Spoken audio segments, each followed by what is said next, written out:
We are live, you may start. Yes.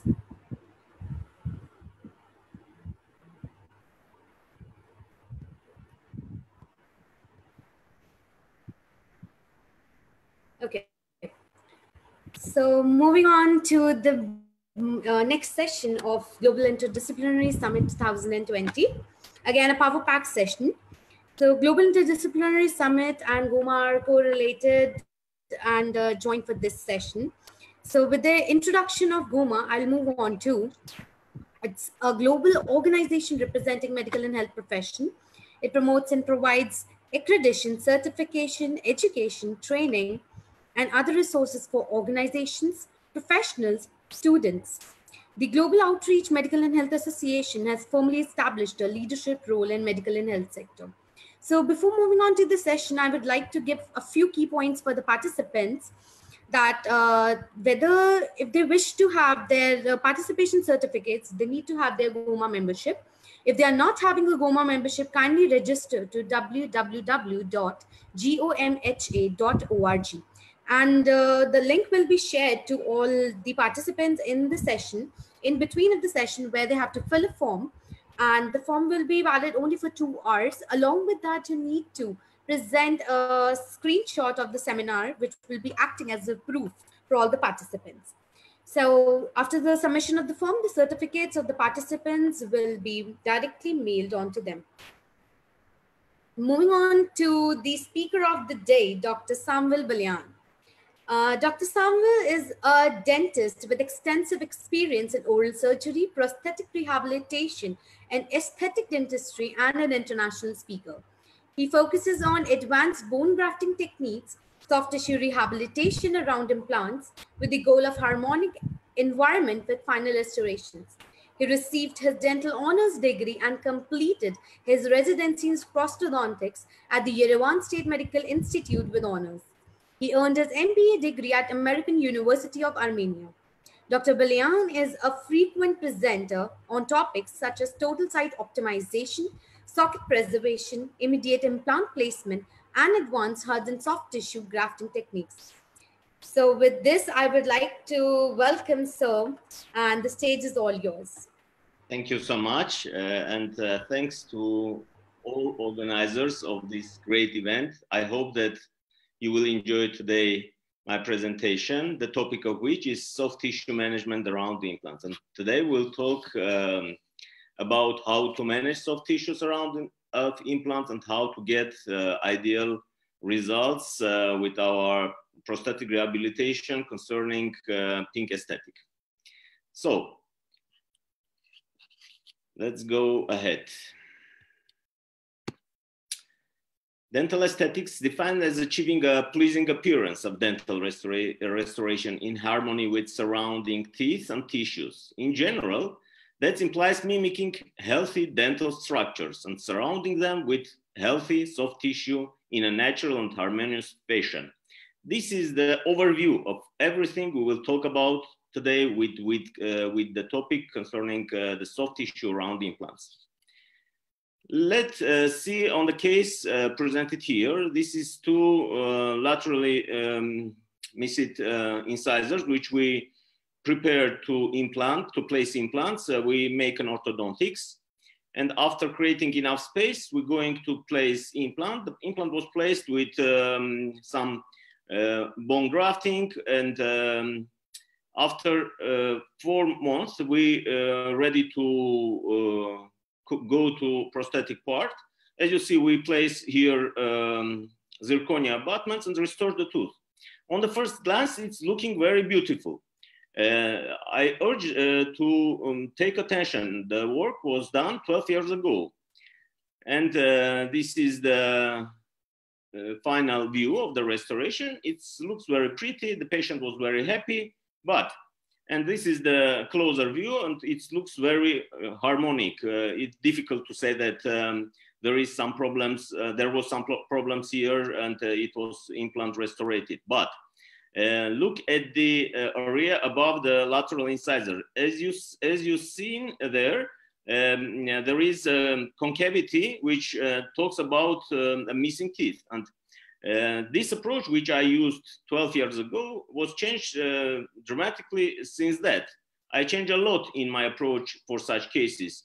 Except bone grafting, now we have to think about the overall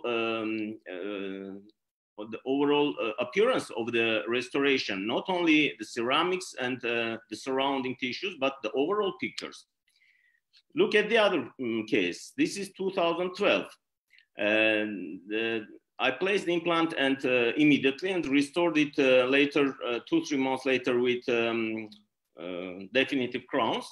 And look how it develops during 8 years or so.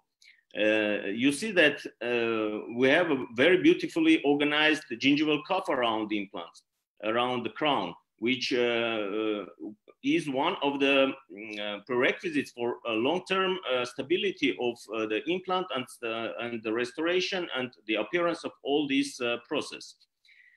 Soft tissue implant interface is an important anatomical feature contributing to the long-term success of dental implants. So if 15 years ago, we think mainly about integration of implant and maybe creating enough bone for placing our implants. Nowadays, we change our approach. Not only the bone, but the soft tissue is very essential part of our rehabilitation, of how it will look like after delivery of final restoration. So, soft tissue which surrounds the transmucosal part of dental implants, we called it peri-implant mucosa. It separates the implant from the bone around the implant from the oral cavity. And there is some differences, and we will talk a little bit about that.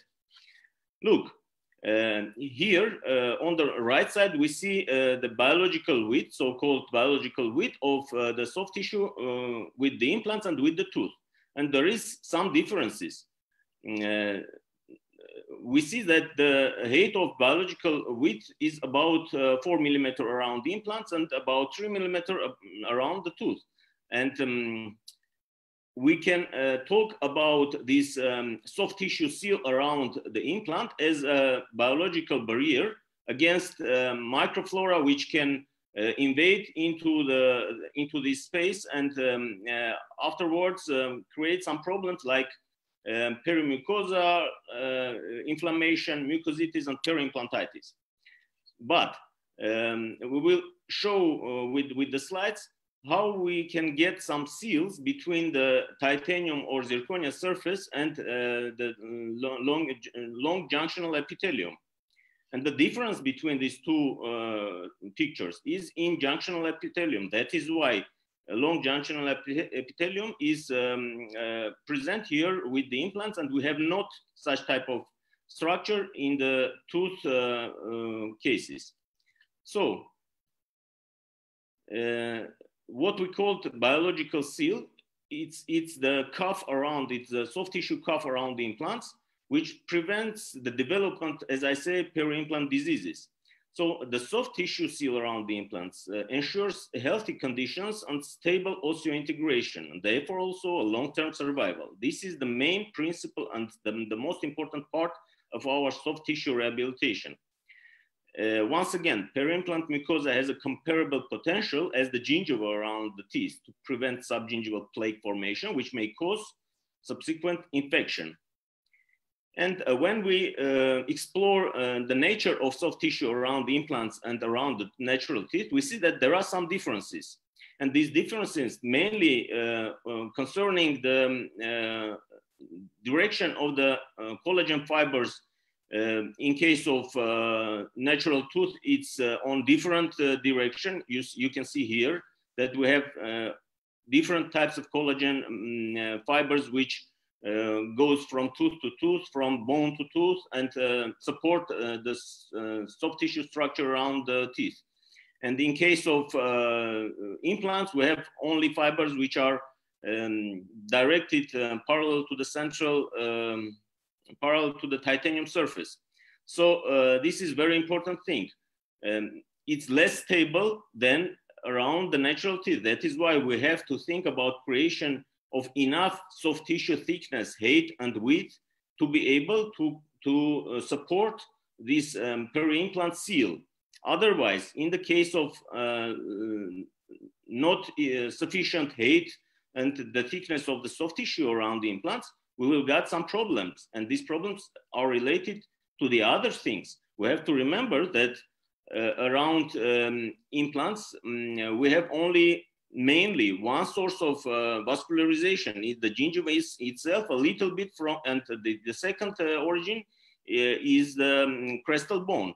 But in the case of natural tooth, we have a very powerful source of vascularization. It's periodontal ligamentum, which we don't have in case of natural tooth, and it's very important. So to make soft tissue stable in case of not sufficient, not so good vascular supply, we have to create enough space for collagen fibers and for vascular plexus, which will ensure the healthy condition of the soft tissue. So, and the second factor which influences the long-term stability of soft tissue around the implant is the zone of keratinized gingiva.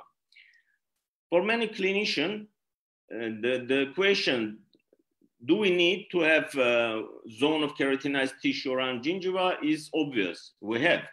But the literature said that there is no direct correlation between the peri-implantitis and the absence or presence of keratinized tissue.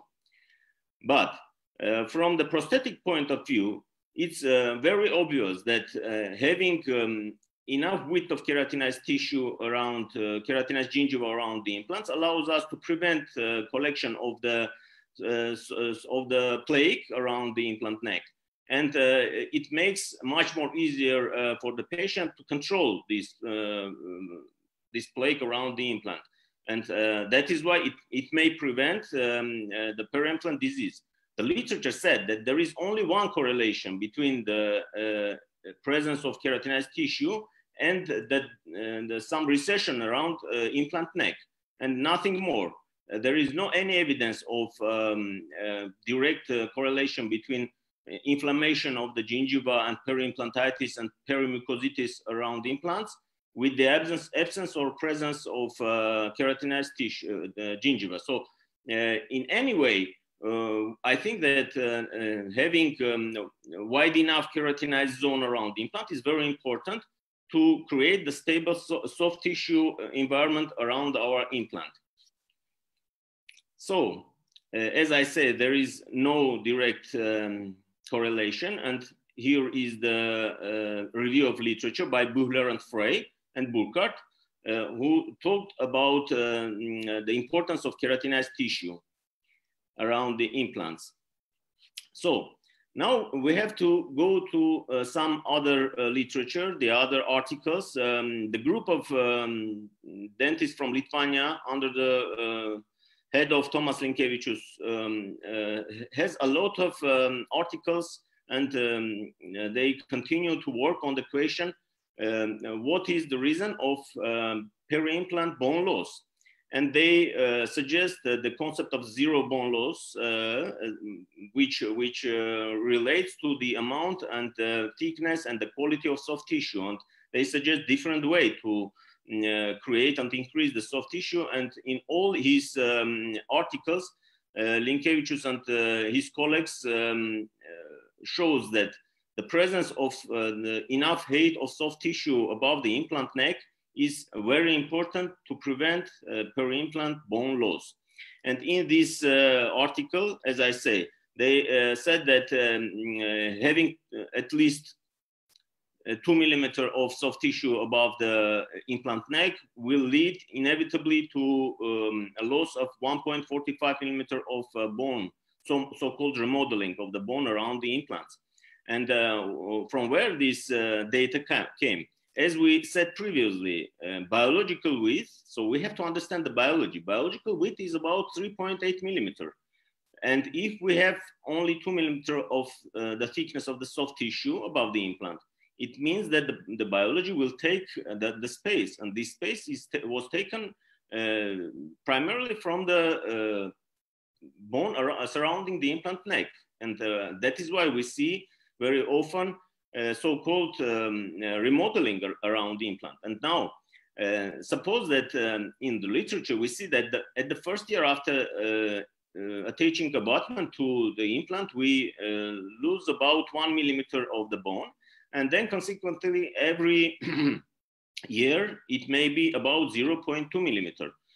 Now, when we talk about long-term survival of the implants, suppose that after 10 or 15 years, we will get about 4 or 5 millimeter loss around of the bone around the implant. And it not state that this is the parameter of long-term stability and survival of the implants. That is why we need to create enough soft tissue and enough thickness and width of soft tissue around the implant to prevent this remodeling, and that is why to prevent possible loss of the bone.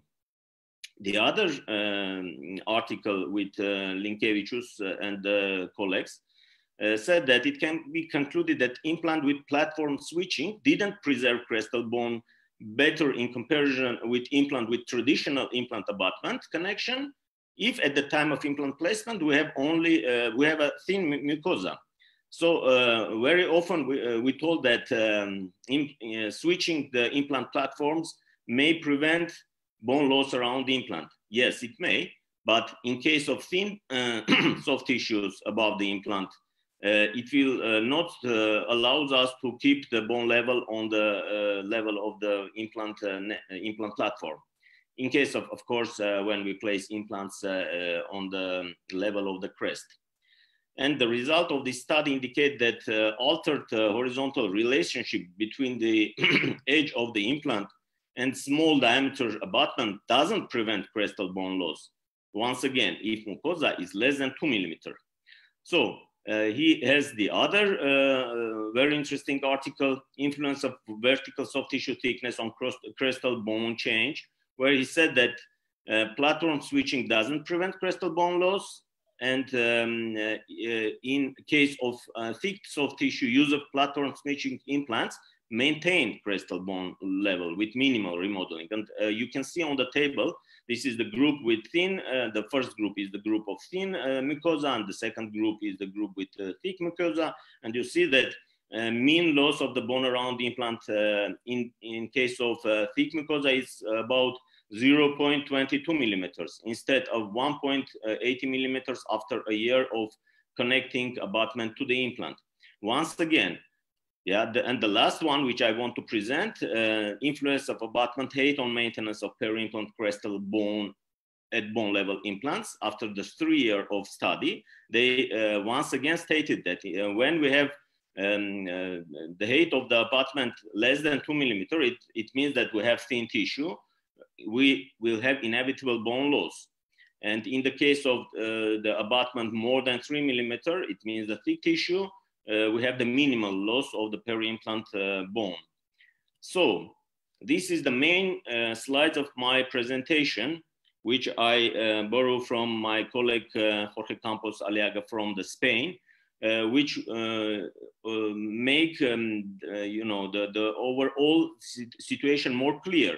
Look, on the left of the slide, we see when we have only 1 millimeter of soft tissue thickness, we have to place implant on the depth of 3 millimeter to keep 4 millimeter of biological width. And in the case of 2 millimeter thickness, we will have only, we will have to put the implant deeper only for 2 millimeters to keep this 4 millimeter biological width.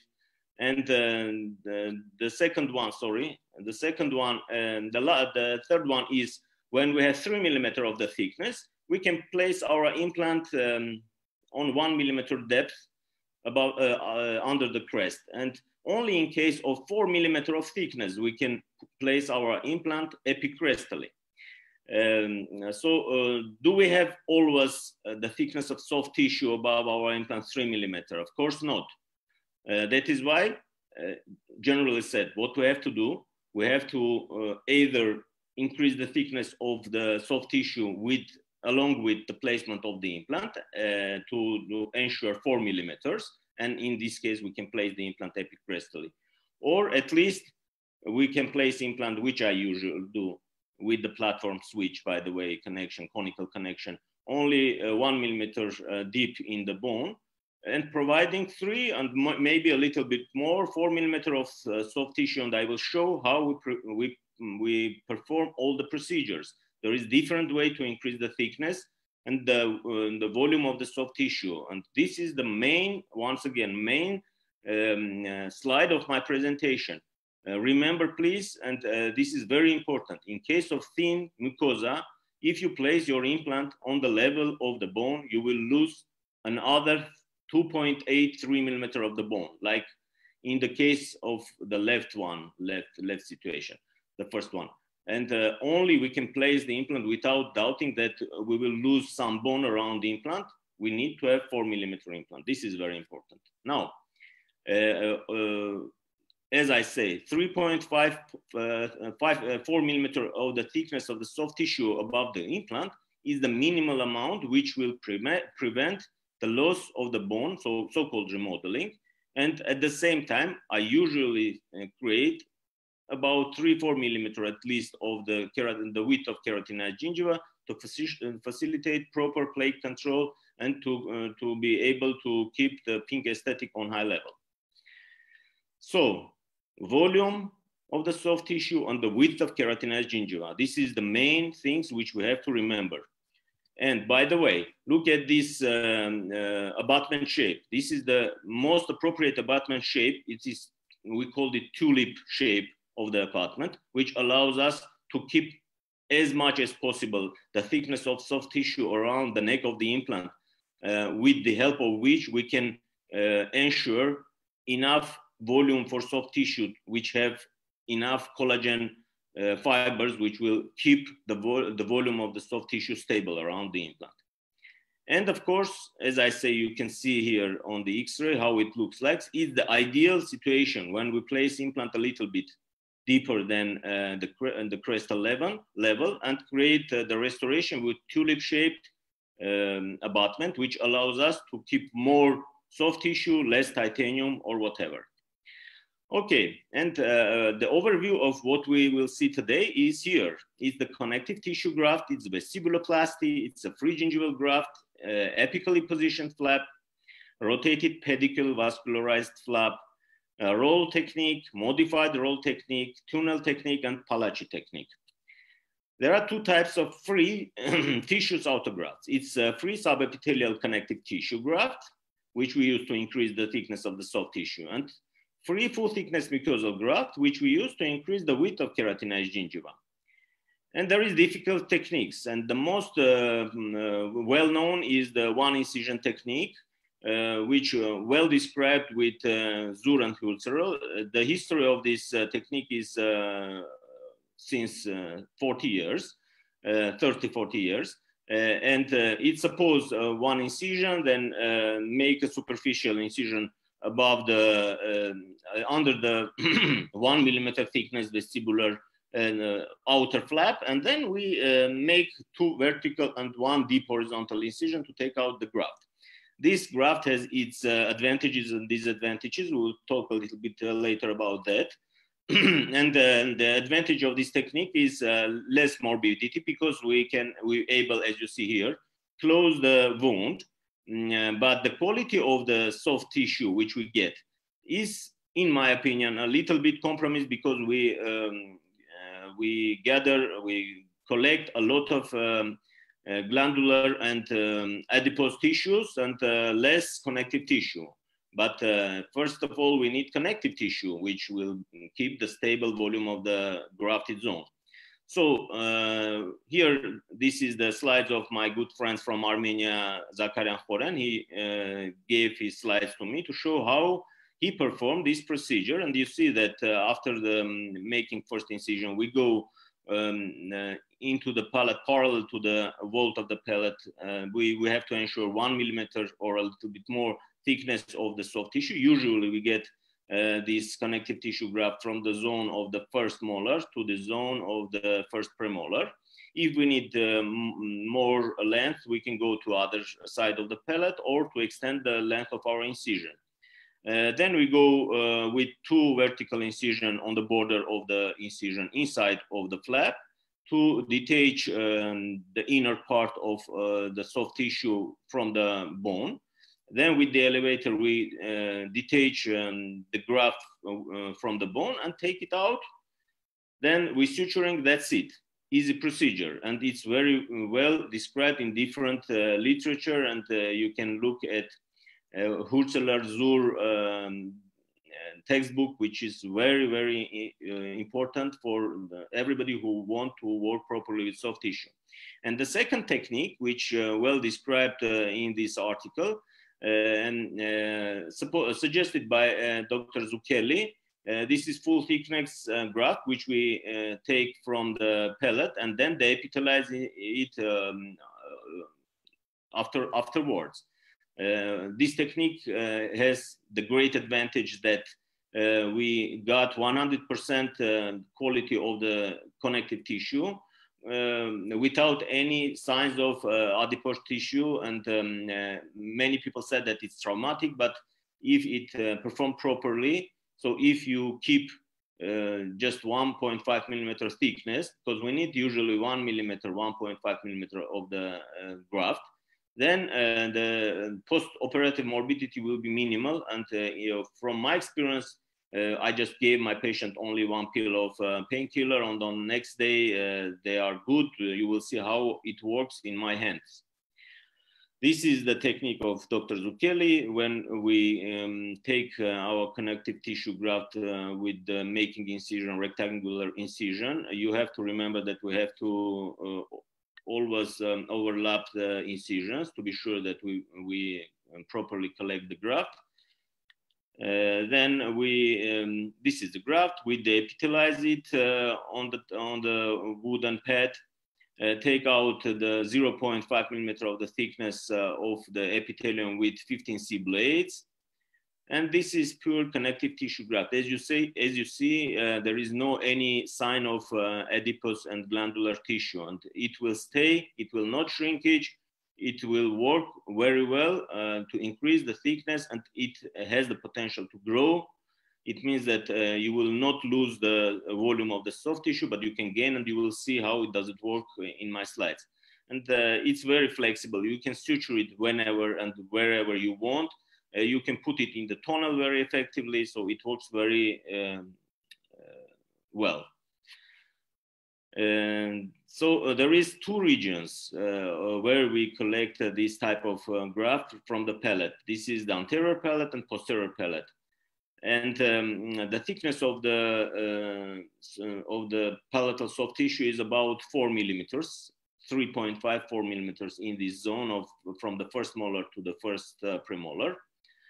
And we have to remember that depending on the type of the pellet, it may be a high pellet, regular and shallow pellet. We have to remember about the greater palatinal artery. If we keep our incision on the border of connective tissue and soft tissue and glandular tissue, I mean, on the pellet, you will never damage this greater palatinal artery. And the mean distance from the marginal edge of the soft tissue near the to the great palatinal artery is about 9 millimeter. You have to remember this, 9, 11 millimeters. So take into account this.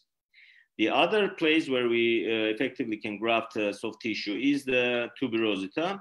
Sometimes we don't have enough soft tissue there. There is the way how to deal with this situation. Sometimes we need to take out the wisdom teeth, wait some 4 months until we get enough tuberosity, thickness of the soft tissue in tuberosity, and then continue our standard implant procedure.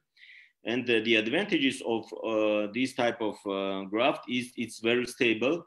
Of course, there is disadvantages that it's less vascularized, but the other advantage is it's not able to shrinkage. So this is very important. You will never lose the thickness of the graft, and it also, depending on the type of incision, has an opportunity to grow, which is not so good. And you will see in one of my cases how does it work. Of course, it's less painful, so I mean less morbidity, and we don't need any protection of the zone. One thing we have to remember, this type of graft, we need to cover totally with the corneal advanced flap to be sure that we will avoid any necrosis. This is very important. In case of one incision technique, sometimes we're able to to keep about 1.5 millimeter of the connective tissue graft exposed. Part of this graft will go to necrosis, and the other part will survive. With the graft from tuberosity, it's impossible to survive if it's exposed in the oral cavity. And this is the technique which very well described in the above mentioned books of Dr. Hurzeler and Zur, how we make two parallel incision inside of the soft tissue at the zone of the tuber. Then we make a partial thickness incision toward vestibular and palatal flap and take out our graft. If we need, we deepitalize it later. If not, sometimes we use such type of graft you see here to cover our extraction socket after the grafting when we make socket preservation. Okay. And we will talk about the usage of connective tissue graft in the case of one-stage implant placement, which very tricky procedure. And we have to remember that we need some prerequisites for making this type of procedure, and one of which is good quality of the bone, so we may be able to get primary stabilization. Sometimes we need a little bit graft in the gap between the implant and vestibular wall of the socket, sometimes not. We can measure the stability with ISQ system, implant stability quotient, like ISQ or OSTEL. And we have to have enough zone of keratinized tissue and thickness of the soft tissue. So one of the problem with immediate implant placement in the aesthetic zone especially, we have to have good biotype, so thick biotype of the gingiva and not scallop gingiva. Otherwise, it's very non-predictable what we'll get after the implant placement. So the result may not be predictable. So one of the prerequisites is having a good quality of the bone, enough bone at the top of the socket, and good quality of soft tissue surrounding the implant. Look at this table. Depending on the position of the implant in the socket, we may graft the soft tissue to preserve and to keep the volume of soft tissue in its place, depending on the position of the implant in the socket. In case of ideal cingulum position, we don't need tissue grafting. We perform grafting the gap between the implant and vestibular plate with non-resorbable xenograft, and that's enough. It's Dr. Salama's idea of dual zone grafting. Then we place our temporal restoration, which will keep the grafted zone and soft tissue in its place and keep the contours of the socket on soft tissue. In case of position of the implant with regards of the incisal edge, so when we place implant with the abutment aperture on the incisal plane, we need to graft the soft tissue around the implant to protect and to keep the enough volume of soft tissue. And the third one is the one when we see the implant placed too buccally. In this case, it's impossible to ensure to prevent the recession. It will inevitable, and we will have some bone loss. So in the case of placing and having the implants out of the bone envelope, it's a good idea to extract the implant and make a bone grafting and then return and place implant in the correct position.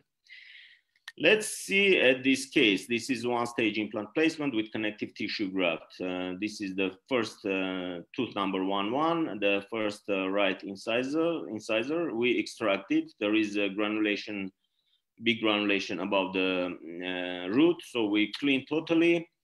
We rinse it very thoroughly. We have to ensure that there is no any signs of inflammatory tissue there.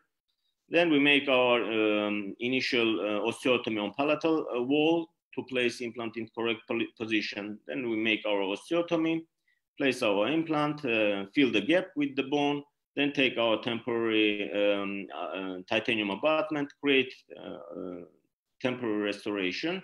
Usually we have the walks up, with the help of which we make an impression on the model and create inside of the mouth this restoration. As you see, here we have the aperture of the abutment screw hole on the incisional edge. So we need to place, as I say, connective tissue. We have to shape properly our temporary crown to protect and to keep the contour of the soft tissue intact. Then we go to palate and get a small piece of connective tissue, create a little bit tunnel, and place our connective tissue through the tunnel under the vestibular flap. We can suture it in from two sides. Then we make our suspended suture, which will keep the soft tissue in proper position and don't allow it to shrink. This is X-ray with temporary abutment. We have to check that it doesn't interfere with the bone wall surrounding the implant, and this is the temporary crown. Look how it looks like with temporary crown and the final restoration and X-ray 1 year later. It looks very attractive. The other case with immediate implant and connective tissue graft, this is the temporary canine. The patient is about 40 years old, and then you see here the fistula with the inflammation and periapical lesion. We very traumatically extract the tooth. We clean everything there. We take out all granulation tissue. There is a fistula, as I say, from the apical part of the root or the socket to the vestibular part. But we create our osteotomy as well on palatal side. We check out the direction.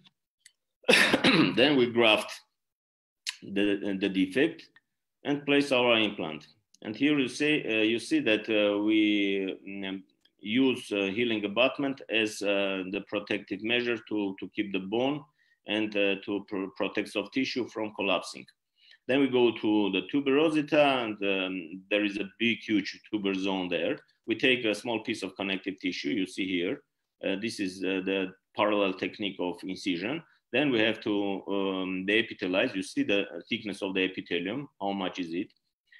This is our connective tissue graft. It's 100 totally full of collagen fibers. There is very little amount of vascular of vessels inside of the graft. That is why I said we have to always remember, keep covered with the vestibular flap your connective tissue graft. Otherwise, it will be go to necrosis. Then we suture it and deepitalize our graft from the tuber. How to increase the size of this small connective tissue graft? We just divide it in two parts. It's called a butterfly technique. Then we create a tunnel and place our connective tissue graft under the vestibular flap to ensure and to protect the soft tissue thickness here and to be sure that we will have a long-term stability. And this is the butterfly technique. As I said, we divide it into two parts. We don't need to detach it from each other. We keep it together, and we can put it in any tunnel, and it will help us a lot. You see here, we sutured everything there. And this is the healing at the third day, some fibrous tissues above. It's a normal healing. This is the 8th day, everything goes well. Then we take out the suture after 2 weeks. It looks very nice. Here is the healing in 3 weeks. Everything is good. So we have no any signs of inflammation. You see the fistula is resolved for sure. Then we make our temporary crown. push the soft tissue using dynamic compression technique, then we are ready to take our impression. This is our final restoration. It looks very attractive, and the level of the bone is very stable and no any signs of any inflammation. Look here, this is before, this is after. As I said previously, we create the width of the soft tissue, we create the height of the soft tissue. By the way, width of the soft tissue support the height of the soft tissue, and we have enough zone of keratinization. Look how wide the keratinized tissue is here. Okay, let's go to other case, very interesting case with two implants, two immediate implants and socket shield. We divide, let's back here, you see we divide the first molar onto three parts and extract very carefully each root separately. You see the socket, then we degranulate it and rinse very thoroughly to be sure that there is no any signs of inflammation. Then we perform socket shield technique, which will keep the volume of the bone and prominence of the bone and the level of soft tissue around our future implant very stable. You see that we separate the vestibular part from the palatal, then we extract the palatal part, here it is. Then we prepare the socket properly. We downsize to the level of the bone. We make special curvature here to prevent the final restoration and temporary restoration from pushing the soft tissue and consequently exposure of the shield. Here you see how properly we make the design of the shield.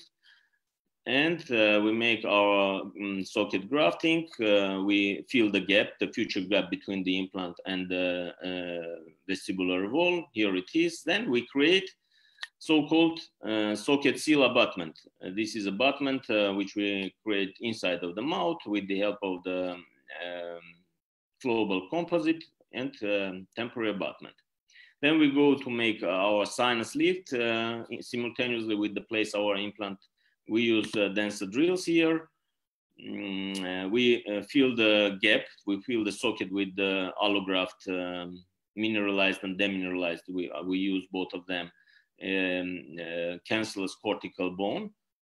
We have very high stability. You see, it's about 40 Newton per centimeter. Then we measure the ISQ of the implant placed at the zone of first premolar. It's 82. The second implant at the zone of the molar, the same high initial torque. Then the measurement of the ISQ is 80. It's high enough. We able to load these both implants simultaneously with temporary crowns. By the way, because the threshold is more than 68, 70. Here we have 80, 82. And this is two socket seal abutment, which we used, of course, with the poncho technique, with PRF membranes to keep all the graft inside very safe. And this is CBCT scan. You see that this is the sinus lift, crestal sinus lift through the socket. This is the initial height of the bone there. And this is our socket shield and the implant at the zone of first of the second premolar. And you see the gap is totally filled with the allograft. And I just want to go rapidly through the process, how we make with the help of the special kit for socket shield, the preparation of the tooth. I have to mention that we have go until the apical part of the tooth, and we have to extract the apical part as well to be sure that there is no any infection there. This is the shield, and this is the preparation of the osteotomy. This is implant. Here it is, the temporary abutment on the implant, and we create our socket seal abutment. Then we go to the zone of the first molar. You see, this is the initial zone of the sinus floor, and this is already, we place small amount of the bone through the osteotomy inside of the sinus, under the sinus membrane. And you see how it changed. We have dome-shaped bone augmentation here, which says that there is no any type of perforation, and we keep the membrane safe.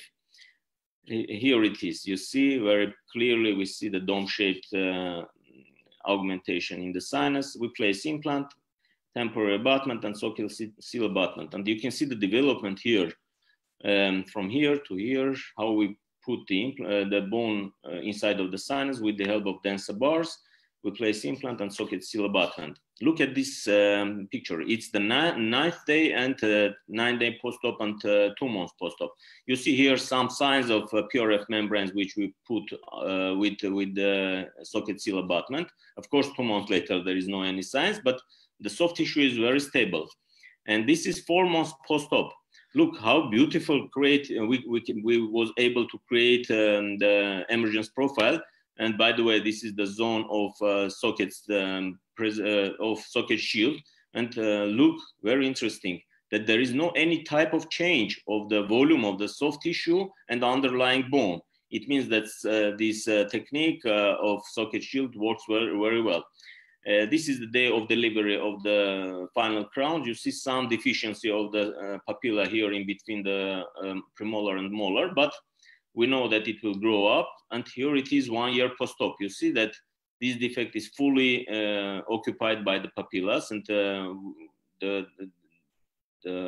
view of the peri-implant soft tissue is very beautiful. It's stable, and we have a wide enough keratinized zone of keratinized tissue, because we don't close, we don't raise the flap and try to close our preserved socket. We keep the level of the attachment at the same level where it was at the beginning. And we have the thickness enough to be able to keep the final restoration, and looks like, very natural. Okay, and this is before and after, and you see that we don't lose anything. This is the initial shape, and this is the final shape, even more, maybe here a little bit. Okay. This is the case development from the beginning to the end. And now we can go to two-stage implant placement. This is the most often what we see in our practice when people come with huge atrophy of the alveolar ridge, and we need to create enough zone of the bone, first of all, and then think about soft tissue, or maybe combine soft tissue grafting with increasing the width of the ridge with the GBR technique. Now look at this case. This is the second stage surgery when we have already placed our implants and we go to place our healing abutments. Here we performed big augmentation because the thickness of the ridge was only about 2.5 millimeter. When we raise the flap, we see that the thickness of the soft tissue, it's about 1.5 millimeter, not more. So we need to increase the thickness. As we mentioned previously, Linkiewicz said that if you don't have 4 millimeter of the soft tissue above the bone, above the level of the platform of the implant, inevitably you will lose bone around it. So we make a partial thickness flap. You see, this is the periosteum. This is the vestibular the mucosa, which we split from the flap. Here it's more clearly seen. Then we go to pellet.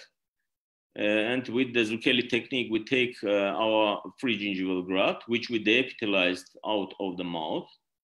Here it is. Now we are ready to place this 1.5 millimeter soft tissue graft in between in between periosteum and vestibular partial thickness flap. And here you see how it was performed very clearly, right? Okay, this is periosteum, this is our connective tissue graft, and this is our vestibular flap, which we detach it. Then we place our healing abutment and we perform a PRF poncho on the our healing abutment to cover the inter-implant zone. Now, you see that we are able to suture a lingual flap with the periosteum on vestibular side, which we perform here. You see very clearly how we perform the suturing to be sure that the stability will be ensured. And then we suture vestibular flap with connective tissue graft together. First of all, we suture connective tissue graft with this flap, of course, and you see here and here these sutures. And then altogether we suture to lingual flap. And this is the 3rd and the 12th days after harvesting the connective tissue graft from the pellet. And you see how well it heals, and we will see the whole process of healing. And in this slide, I collect all the stages from the beginning of the second stage, then how we see we create wide enough and thick soft tissue around our implants. Then with the help of dynamic compression techniques, we create a new emergence profile during some temporary crown modifications, which we perform 2 or 3 times during 1-2 months. Then we wait for 2 months for stabilization of soft tissue, and you see how beautiful we create emergence profile, how wide we have, we get the soft tissue. Compare this as this photo and this one. Of course, you see the big difference, and it's amazing. And we deliver our final restorations. It looks very beautifully. We have wide enough zone of keratinized tissue, and the thickness and the height of the soft tissue is well enough.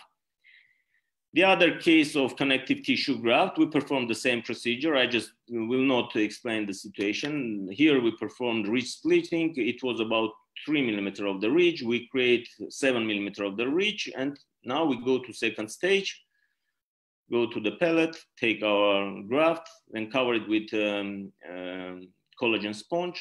We place our X horizontal sutures. This is our graft.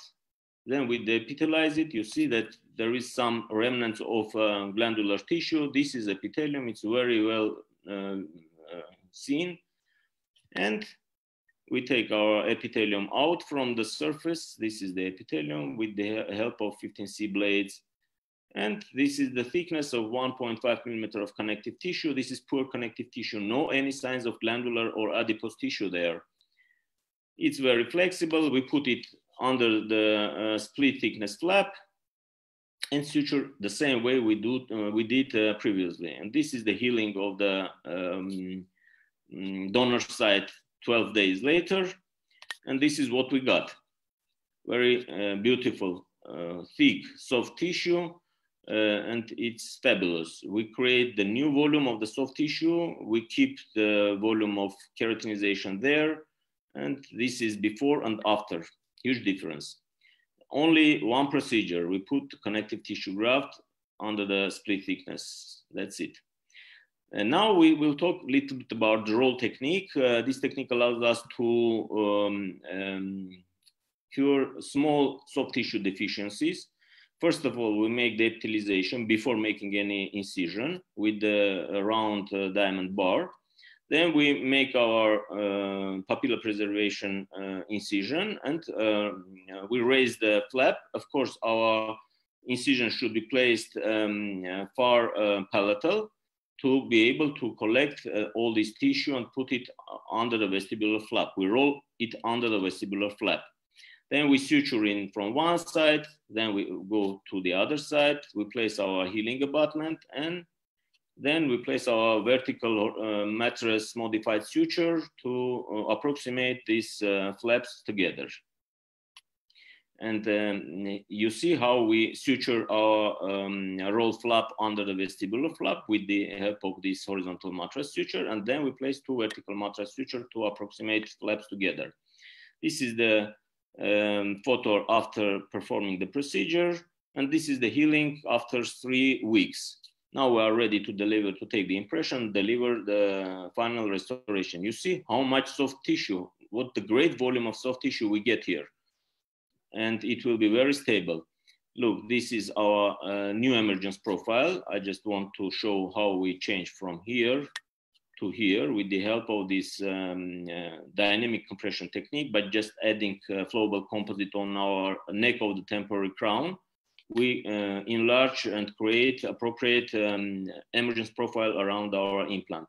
And this is just briefly the technique how we properly, precisely transfer the outlines of our soft tissue to the laboratory to be sure that our final restoration will be similar to what we create and to the shape of our emergence profile. And this is customized open train transfer, which we just get with the help of this technique. And this is our impression. You see that here we see the same outline like here in the emergence profile, and we don't lose any information. So the technical laboratory get full picture of the situation. This is before and this is after. Look, this is the depression of soft tissue, and we have the prominence of soft tissue after performing just one simple procedure. And this is final crown, which we delivered. The other technique, which we call modified roll flap technique, we just not go only with two perpendicular incision. Our incision on palatal side goes deeper. We go just around here to collect partly connective tissue graft from the palate. And you can see here the type of incision, the papilla preservation incision, as you see. Then we go with the blade a little bit deeper, about 2 millimeters deeper than the edge of our palatal incision, to get connective tissue graft from this part as well. And here you see, this is the part which we get from the palatal side. So the reason to increase the thickness, this is the part which we get from, it's about 2.5 millimeter, and it's thick enough to enlarge the volume of soft tissue. So that is why we called it modified, because we go to palatal, under the palatal flap, to get some connective tissue from there. Then we place our implant, we create our osteotomy. This is the flap we rolled under the vestibular, and this is the horizontal mattress suture with the help of which we make our procedure. So we roll the flap and suture it. Then we place our implant, and we suture these small vertical incisions with the 6-0 Rolem sutures. It has to be removed 3-4 days later. And then we are ready to place our healing abutment. And this is how it looks like after the delivery of the implant with healing abutment. This is the 3rd day after the surgery. Look how great volume of soft tissue we get. This is, of course, a little bit necrosis, but it will heal very well. And this is 10 days. It's almost healed. And we see the great volume of soft tissue which we get here. And this is the other view. The case is in progress, so we will show later the result on my Facebook page. So we can talk a little bit about Palaci technique. Dr. Palaci is a good friend of mine, and his technique is very, very interesting. It helps us to keep the inter-implant papillas and to create these papillas, not to get the depression of the soft tissue here in between, especially in the case of adjacent implants. You see how we make these semilunar incisions, but we have to remember that we have to have at least 4 millimeters of soft tissue to keep the keratinized tissue enough on vestibular side, but not less than 4 millimeters. Otherwise, you will lose zone of keratinization. And here you can see how we make these semilunar incisions. Then we rotate it in between the healing abutment and suture all together. Everything like on the slide, on the scheme, you see the procedure: incisions, rotation, suture. And this is how it looks like. We create the new papillas in between the implants, and you can now push it with a temporary crown to create desired emergence profile. And here is the case, very interesting case, by the way, how we make this procedure, but I just a little bit modified it with, we make a semilunar incision on the palatal side. You see, this is the 2nd stage surgery. It was a very difficult case. We performed it more than 1 year. We take out our cover screws. Now you see that the incision was performed a little bit palatally to keep the volume of keratinization as much as possible on vestibular side. So we push the soft tissue from here to vestibular side, then we make our semilunar incision, rotate it and suture. Just let's look at it. This is our semilunar incision. You see here, 1, 2, 3.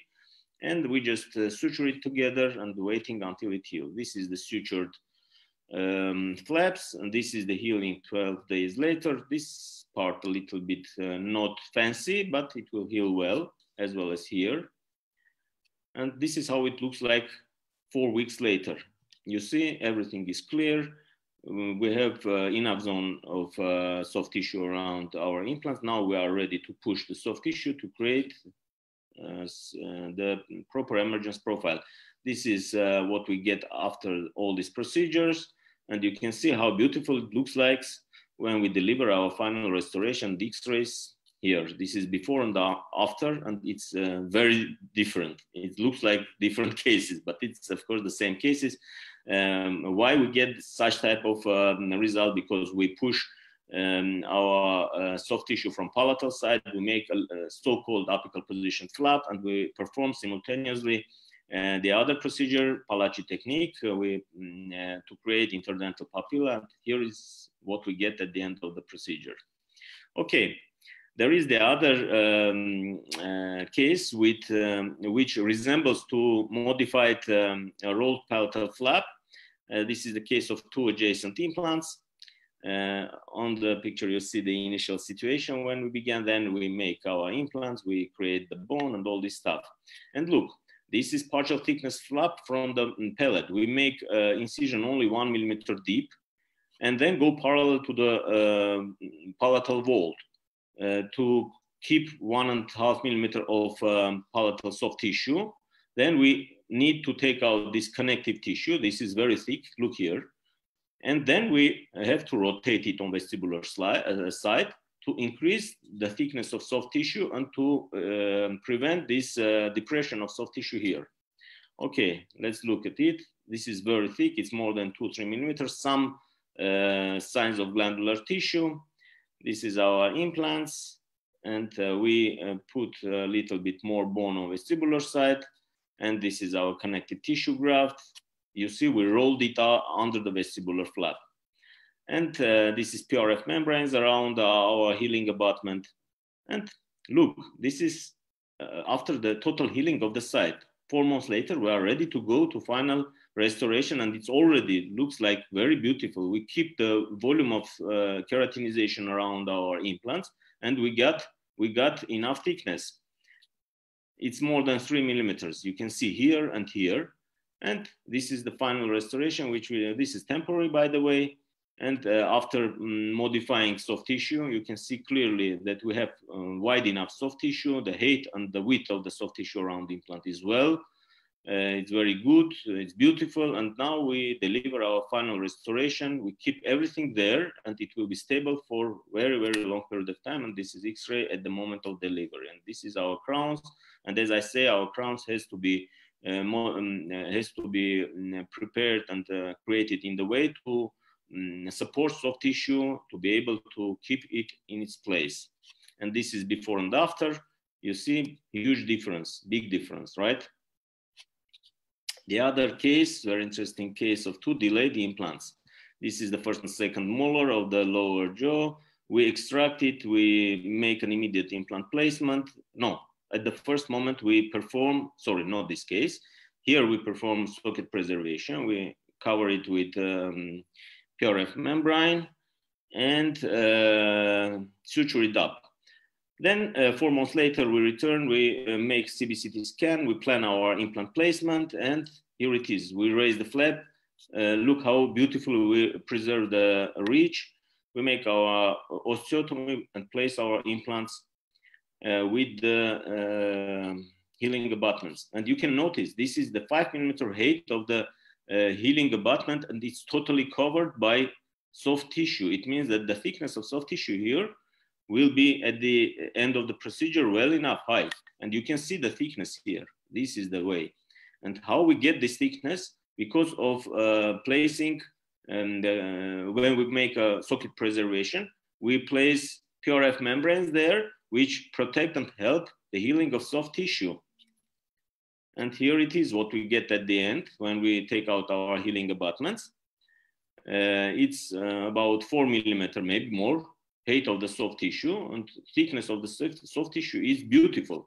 Then with the help of the dynamic compression technique, you see the added part of the temporary crowns, which we add with the flowable composite. We push out in specific direction our soft tissue to create this type of emergence profile. Did you like it? I think that is beautiful. we even create interdental, so-called interdental papilla, right? And this is what we get at the beginning, after the healing, and after the compression technique, we create new emergence profile. And this is final restoration, which we delivered with a length of the keratinized tissue, with the thickness properly designed, and with beautifully created and modeled final restoration. And this is X-rays after delivery.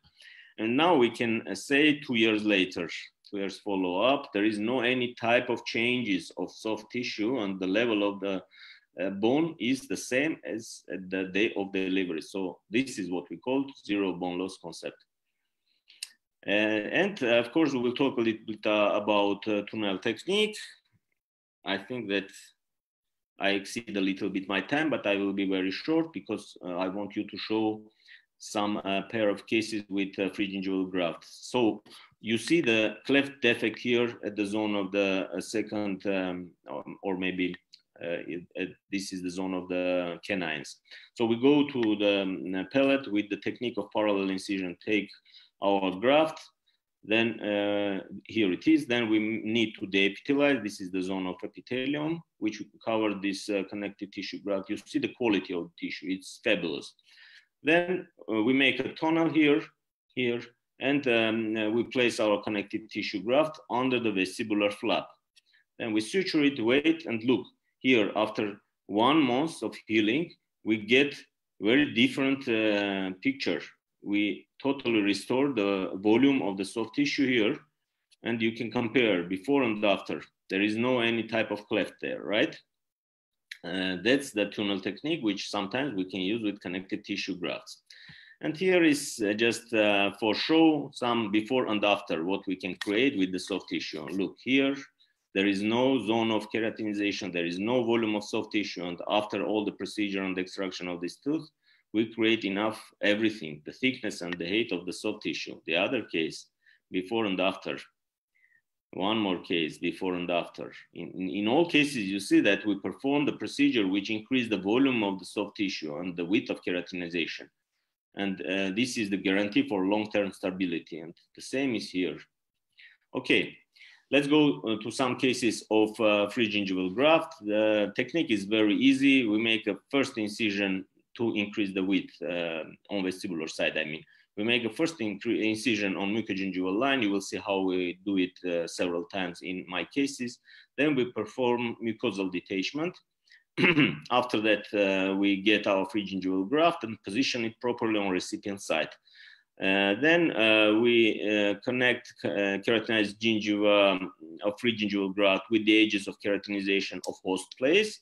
And with the help of a single interrupted suture, we just suture the line of keratinization together. Then we suturing free gingival graft to the recipient bed with horizontal mattress or X sutures, and you will see how it looks like. And then we suture detached mucosa after the vestibuloplasty to the periosteum. That's the whole procedure. And as I say, when we take our free gingival graft, we have to totally take out all glandular tissue to be sure that the surface of free gingival graft is free of any adipose tissue, to be able to adjust to the surface of host zone, because the survival of free gingival graft goes primarily through revascularization. First of all, it's plasmatic stage when we get revascularization. Then some small vessels go into the graft. The surface of the graft, of course, get some necrotized. Then it, after the vascularization of the graft, we see that how epithelium from the surrounding places just come and cover it. Just look at this. So to prevent necrosis of the graft, we have to remember that it will be free of any dead space beneath the graft. We have to have a very close connection of periosteum to this free gingival graft. Let's look at the case. This is the beginning of the process. You see that there is no zone of keratinization and a lot of frenulums. We take out our healing abutment and perform vestibuloplasty. You see how we perform vestibuloplasty, and our recipient zone has to be free of any glandular tissue, any muscles. It has to be very good attached. Is the periosteum, of course. Then we suture our detached mucosa to the base of the vestibulum, go to the pellet and take this length of free gingival graft. It's about 25 millimeters, maybe a little bit more. It's superficial well enough. You see that there is no bleeding at, after taking out the graft. It means that we keep the incision very shallow on the surface. So the thickness is about 1.5 millimeter. Then we cover the donor side with some hemostatic sponge and make X sutures. This is the accordion technique. When the length of the graft is not enough, we make such type of vertical incisions, which allows us to stretch out our graft and increase the zone of keratinization, the zone which we able to cover. And this is how it looks like before stretching and after stretching. You see that we totally cover all the zone of the recipient bed. And this is how it heals during first, third, seventh, and 21st day after surgery. This is the day of the surgery, the third day, and you see the parallel how heals the donor side. This is the 7th day, and this is 3 weeks after our procedure. The donor side is totally healed, and we get a very wide new zone of keratinization. This is before and after, and I can show very clearly how wide our keratinized tissue is after the procedure, and there is no frenulum here anymore. The other case, by the way, is the case where I show you the Palacci technique of interdental papillas. This is the previous stage when we place our healing abutments, and simultaneously we put under the vestibular split thickness flap our connective tissue graft to increase the thickness of the soft tissue here. You see, this is the connective tissue graft under the split thickness flap, and this is the suture with the help of which we secure this connective tissue graft. And this is after the closure, when we suture everything together. This is the healing 2 weeks later, 3 maybe. And here we make the vestibuloplasty. You can see how we perform this vestibuloplasty to the fornix of the vestibulum. We suture it there. Then we go to pellet, take our free gingival graft. It's the same site as the vestibuloplasty, not to create the new wound and to create more morbidity. We already have here some morbid sites, so we just take out free gingival graft here, cover it with sponge and suture it. This is the length, it's about 13 millimeters. We suture it to the host on the periosteum. As I said, it has to be free of any muscle parts. It should be stable to be able to ensure stability of our graft. And we suture graft here on the edge from 2 sides, and with X sutures, we suture it to the healing abutments. And here how it looks like after healing. It's 3 weeks later.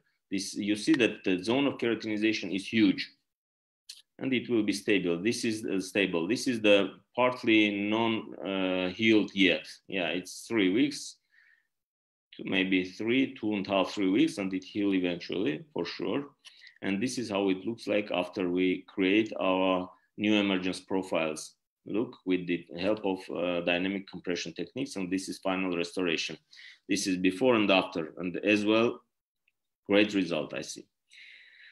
The other case of increasing the width, we will go very fast through this case. There is no zone of keratinization. This is temporary crowns.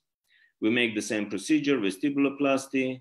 We place our healing, the free gingival graft using accordion technique. The same is here. This is the healing of on the 3rd, 7th, 12th, and 24th day, total healing. And look at the new zone of keratinization. It's amazing. So this technique allows us to create very stable, good quality of keratinization and almost all my cases where we make some bone grafting or other such type of procedures, when we lose the zone of keratinization, or we don't have the zone of keratinization at the beginning of the process, so we perform this technique. And this is how donor site healed during the process of healing. This is the day of the surgery. The second is on the 7th day, and this is 12 days post-op. And this is the table shows us how it heals when we don't put anything there. If we just can put some glue here to protect this zone, we may create some covers, how you called it, Essex, to prevent damage or traumatization with the food. And this is the process of healing. This is the 2nd day, 7th day, 14th day, and 21st and 28th day. You see that there is no big difference how it heals with or without these protective shields. The same result. And continuing the previous case, this is the final gingival contour. As you see, the width of keratinization is huge. The other such type of case, when we don't have initial zone of keratinization, you see, this is the zone of mucogingival junction. We make our vestibuloplasty, go to pellet, take out the strip of free gingival graft, suture it without any sponge, because the soft tissue here was stretchable, the thickness was enough. So we suture the strip. This is the strip technique, which well described by Dr. Istvan Urban, and we suture it to the vestibulum and to the surface of the denuded periosteum. And this is how it heals 6 weeks after the surgery. The donor site is well enough. Here, of course, you see the process of healing. This is 12 days post-op, and this is final result. Look how wide we get our zone of keratinization. And this is the side which we performed. The other side was performed with the same procedure. This is the final restoration with the width of the zone of keratinization above the implant. This is a full zirconia bridge on implant. This is one side and the other side. Okay, and case of free gingival graft on the zone of the premolars and molars on the left side of the maxilla. The same procedure, we make vestibuloplasty, and at the same time we place our healing abutment. We perform 2 procedures. We make our palatal incision. It's not mid-crestal, it's a little bit palatal. We go to pellet, take out, this is already covered, the zone of free gingival graft. We make our accordion technique, as I said. We cover our initial donor zone with collagen sponge and suture our free gingival graft on vestibular side after vestibuloplasty. Here we position it, first sutures here and here, then we suture in between, and X sutures to prevent any movement, because if you have movement and movement and mobility here, the graft will die. And this beautiful picture is what we get after the procedure. You see that there is no any signs of the donor side. It's very, well healed. And this is the new even zone of keratinized white soft tissue. Then we go to perform a modification of emergence profile with the temporary crown. You see the pontic site as well performed with this procedure. The zone of keratinization is very stable. And now we are ready to deliver the final bridge work. And this is before and after. And this is the whole work which we deliver. This is full mouth rehabilitation. Now we will talk a little bit about apically positioned flap. This is the one technique to increase the width of keratinization. When we preserve the zone of keratinized tissue, we just move it apically to be able to create the new zone of keratinization. And let's look how it works. We make a partial thickness flap on vestibular side, our first incision on the zone of mucogingival junction, or not mucogingival junction, but it's a palatally shifted. Then we keep periosteum over all the surface of this zone. We move apically the vestibular flap, suture it, and place our healing abutment. And this is how we perform it. We make the sutures on both sides and not tight sutures in between. And this is how it looks like after healing. You see that around our implants, we keep the zone of keratinization. Here, after the modification of emergence profile, it looks very beautiful. We keep the zone of keratinization, maybe not so much as with free gingival graft, but at least we was able to keep some keratinized tissue on vestibular side to be stable for longer period of time. And this is our final bridge work. This is before and after. As you see, we shift the zone of keratinization from here to here. And this big defect was healed. And the other case, the similar case, when we have the depression, of course, and we need to save the zone of keratinization, we put our incision palatally, as you see, to keep the zone of keratinized tissue and to move it vestibularly. We make our partial thickness flap. We keep the periosteum all over the surface to be sure that we will not get bone resorption. We place our healing abutment, cover the denuded zone with pure F membranes, just suture it.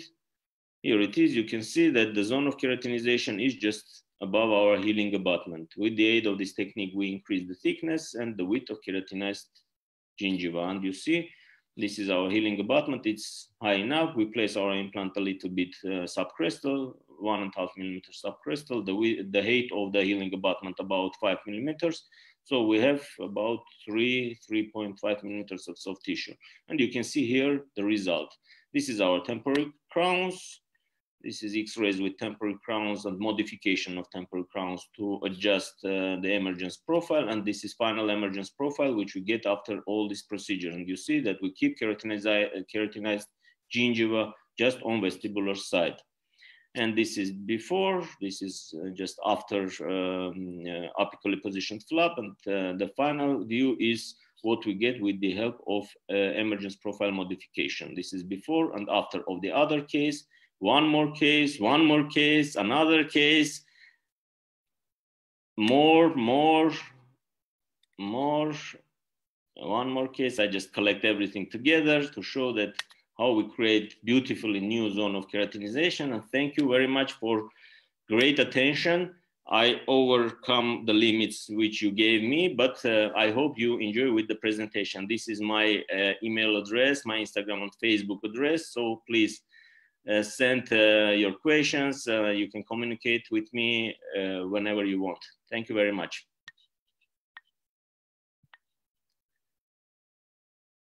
I don't listen to you, sorry. What I have to do? No, okay. That's all done, sir. Yeah, now thank you so much, sir, for beautiful session you have presented to us, and mind-blowing cases you have, actually a beautiful collection you have, and I was quite amazed. I'm quite amazed, and with this we have a lot of regards to your lecture and a lot of questions too. So shall we move on to the questionnaire?